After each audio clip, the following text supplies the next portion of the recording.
नमस्कार, मी सोनाली रवींद्र खलोकार, सावित्री शक्तीपीठ पुणे, महाराष्ट्र, शाखा परतवाडा. 11 एप्रिल 2026 महात्मा फुले यांची 200वी जयंती शुभारंभ होत आहे. त्यानिमित्ताने महात्मा फुले यांनी त्या काळी अखंडाद्वारे जे मोठे प्रबोधनात्मक कार्य केलेत ते आजही उपयुक्त आहे. जाणून घेऊया त्यापैकी एक अखंड आणि त्याचा अर्थ. खंड आहे: सत्य उद्योगाने रोगलया जाती, प्रकृती ती होती बळकटा. उल्हासित मन झटे उद्योगास, भोगी संपत्तीस सर्व काळ.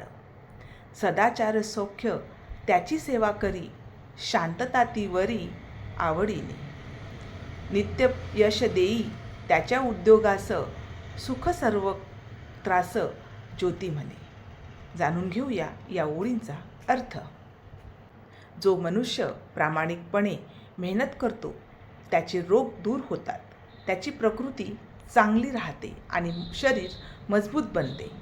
मेहनती माणसाचे मन आनंदी आणि उत्साही असते, त्यामुळे त्याला नेहमी संपत्ती आणि सुख मिळते. जो चांगले आचरण ठेवतो त्याच्याकडे सुख स्वतः येते, त्याला शांतता आणि समाधान मिळते.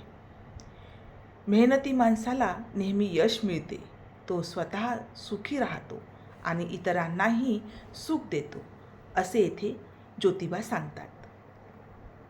या ओळींचा सारांश असा की या ओळीत मेहनत, प्रामाणिकपणा, सदाचार आणि शांततेचे महत्त्व सांगितले आहे आणि मेहनती माणूस निरोगी, आनंदी आणि यशस्वी होतो असे देखील येथे सांगितलेले आहे.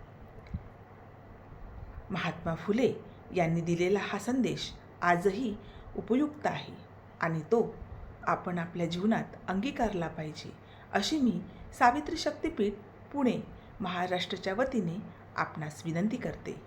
जय ज्योती, जय सावित्री.